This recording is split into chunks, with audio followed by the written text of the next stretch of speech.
জীবনে চলতে গিয়ে এমন সময় তো আসেই, তাই না?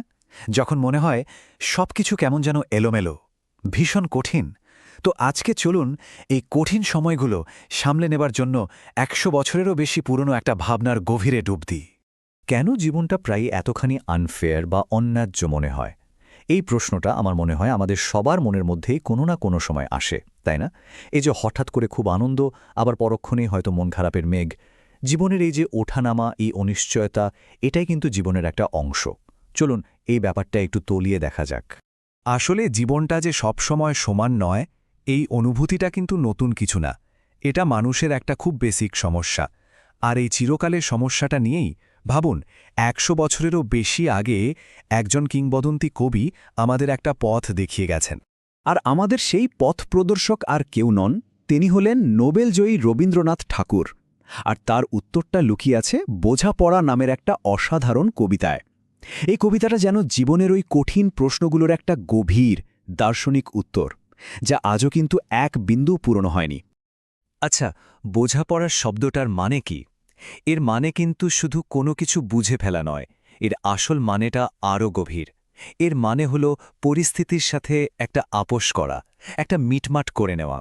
জীবনের সাথে বলা যেতে পারে এক ধরনের সন্ধি করে ফেলা। তাহলে আর দেরি কেন? চলুন এই দারুণ কবিতাটার মূল দর্শনটা কি সেটা একটু বোঝার চেষ্টা করি।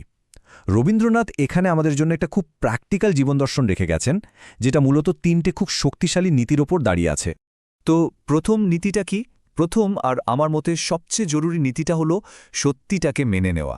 মানে রিয়ালিটি যেমনই হোক তাকে সহজভাবে গ্রহণ করার একটা মন তৈরি করা।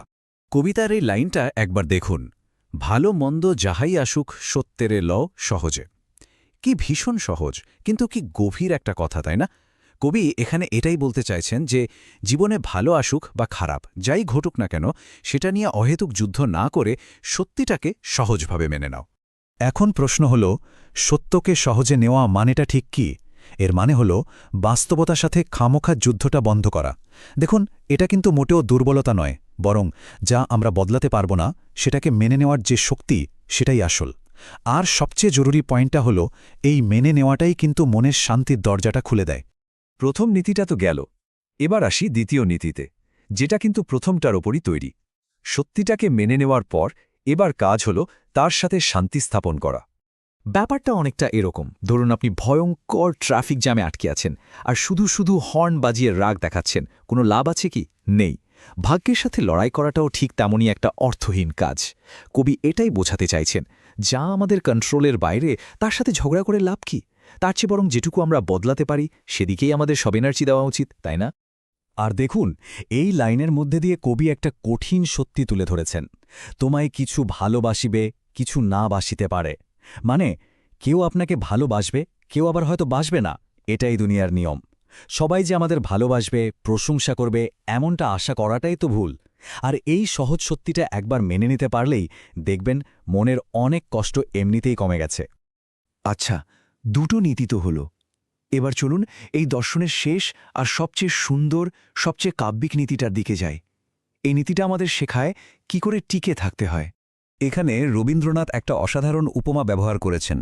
তিনি জীবনকে তুলনা করেছেন একটা বিশাল সমুদ্রের সাথে। ভাবুন তো, সমুদ্র যখন তখন তো ঝড় উঠবেই, বড় বড় ঢেউ আসবেই, তাই না? এটাই তো স্বাভাবিক। আমাদের কাজ কিন্তু এই ঝড় বা ঢেউ এড়ানো নয়। আমাদের কাজ হলো এই উত্তাল সমুদ্রের মধ্যেও কি করে ভেসে থাকতে হয় সেই সাঁতারটা শিখে নেওয়া। তাহলে এর মধ্যে দিয়ে কবি আমাদের কি করতে বলছেন? খুব সহজ একটা ব্যাপার, মনের বোঝা কমানো। পুরনো দুঃখ, রাগ, হতাশা এইসব যদি আমরা শক্ত করে আঁকড়ে ধরে রাখি, তাহলে তো এই বোঝাই আমাদের ডুবিয়ে দেবে, তাই না? তাই মনকে হালকা রেখে সামনে এগিয়ে যাওয়া, এটাই হলো ভেসে থাকার আসল কৌশল, টিকে থাকার মূল মন্ত্র। তাহলে পুরো ব্যাপারটাকে যদি আমরা পরপর সাজাই, কি দাঁড়ায়? ধাপ ১, আপনার পরিস্থিতি যেমনই হোক তার সত্যিটাকে মেনে নিন। ধাপ ২, যা আপনার নিয়ন্ত্রণের বাইরে তার সাথে একটা বোঝাপড়া করে নিন, শান্তি স্থাপন করুন। আর ধাপ ৩, ঝড়ের দিকে না তাকিয়ে কি করে পথ চলতে হবে সেদিকে মন দিয়ে ভেসে থাকুন। এই ৩টে ধাপই কিন্তু মনের শান্তির আসল রাস্তা। আমরা প্রায় শেষের দিকে চলে এসেছি, কিন্তু শেষ করার আগে চলুন একবার ভাবি ১০০ বছরেরও বেশি পুরনো এই কথাগুলো, এই ভাবনাগুলো আজও কেন এতখানি সত্যি, এতখানি শক্তিশালী।